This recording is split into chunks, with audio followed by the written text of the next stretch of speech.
तो यहाँ पे हम पहुँच चुके हैं देवभूमि उत्तराखंड। और यहाँ पे हमने किया थोड़ी देर स्टे। और यहाँ से हम नहा धोकर तैयार होकर निकलेंगे बाबा नीम करौली जी के दर्शन करने के लिए। तो यहाँ पे हमने टैक्सी बुक कर लिया है। यहाँ हम हो गए हैं तैयार और बस यहाँ से चाय पी के हम निकल रहे हैं बाबा नीम करौली जी के दर्शन करने के लिए। और ये है पहाड़ों का सुंदर सा नज़ारा। ये रास्ते में मैंने कुछ क्लिप कैप्चर किया। पहाड़ की वादियों में बिल्कुल भी पोल्यूशन नहीं, बिल्कुल भी गंदगी नहीं। बहुत सुंदर सा नज़ारा आप देख सकते हैं। और बस अब हम दोनों यहाँ पे बाबा के आश्रम के करीब पहुँच चुके हैं और यहाँ से हम पैदल जा रहे हैं बाबा जी के दर्शन करने।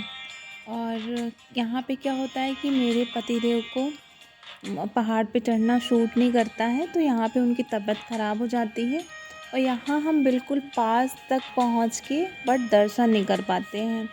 फिर हमने लिया यहाँ पे होटल और फिर किया स्टे। फिर शाम को हमने किया बाबा के दर्शन। और जैसे कि आप सबको भी पता होगा, नीम करौली बाबा को हनुमान जी का अवतार माना जाता है। तो बड़े सौभाग्य होते हैं जिनके, जो बाबा जी के दर्शन कर पाते हैं। बाबा जी का बुलावा आता है तभी उनके पास हम दर्शन के लिए जा पाते हैं। तो मुझे लगा चलो अभी बाबा के बुलावा नहीं आया है, ठीक है, हम शाम तक का स्टे करते हैं। उसके बाद फिर हम शाम को गए दर्शन किए, फिर अगले दिन दर्शन किए। और ये है हमारे होटल से आश्रम का व्यू। आश्रम नीचे है और ये पहाड़ों पे होटल थोड़ा ऊपर था। तो ऐसा माना जाता है कि बाबा के दर्शन करने से जीवन में परिवर्तन आता है और लाइफ की सारी निगेटिविटी ख़त्म हो जाती है।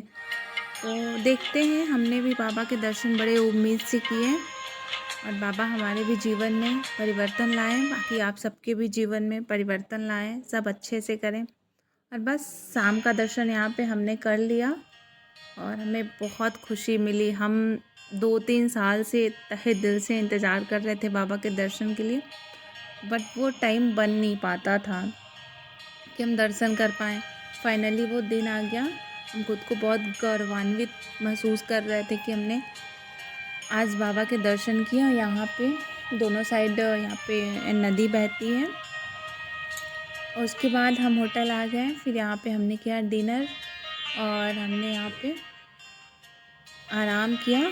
फिर और यहाँ से ये नीचे का व्यू है और होटल का व्यू तो बहुत ही सुंदर है, आप देख सकते हैं। एक्चुअली वहाँ होटल बहुत ऊपर ऊपर तो बने भी हैं और बहुत सुंदर सा नज़ारा था इस होटल का। और हमने यहाँ पे चाय पिया और चाय पीने के बाद हम निकल गए सुबह बाबा जी के दर्शन के लिए। और यहाँ पे हम बैठ के थोड़ी देर धूप सेके और यहाँ पे धूप में थोड़ा एंजॉय किए।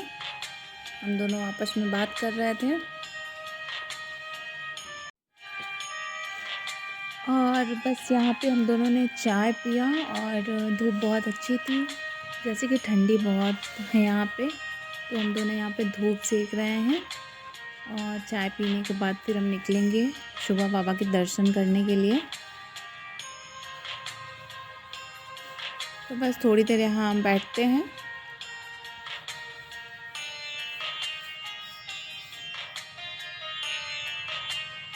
और ये रहे हमारे प्यारे पतिदेव जी,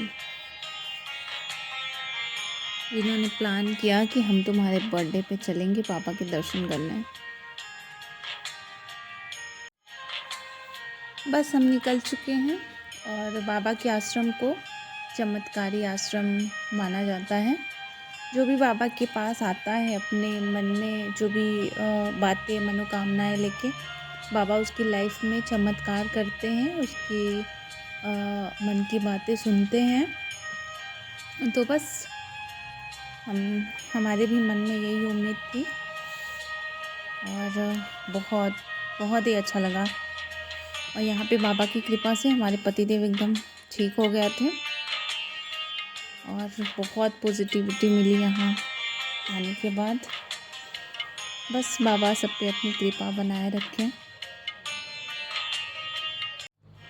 तो बस अपनी लाइफ से, व्यस्त ज़िंदगी से थोड़ा टाइम निकाल के हमें घूमने तो ज़रूर जाना चाहिए, और ऐसी जगहों पे तो ज़रूर जाना चाहिए जहाँ हमें एक उम्मीद मिले और जहाँ हम पॉजिटिव एनर्जी फील करते हैं, वहाँ हमें अवश्य जाना चाहिए।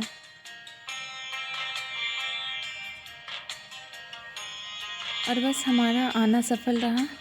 हमने बहुत अच्छे से दर्शन किया, आरती में पार्टिसिपेट किया, और बस अब यहाँ से हम निकल चुके हैं नैनीताल के लिए। जय श्री राम।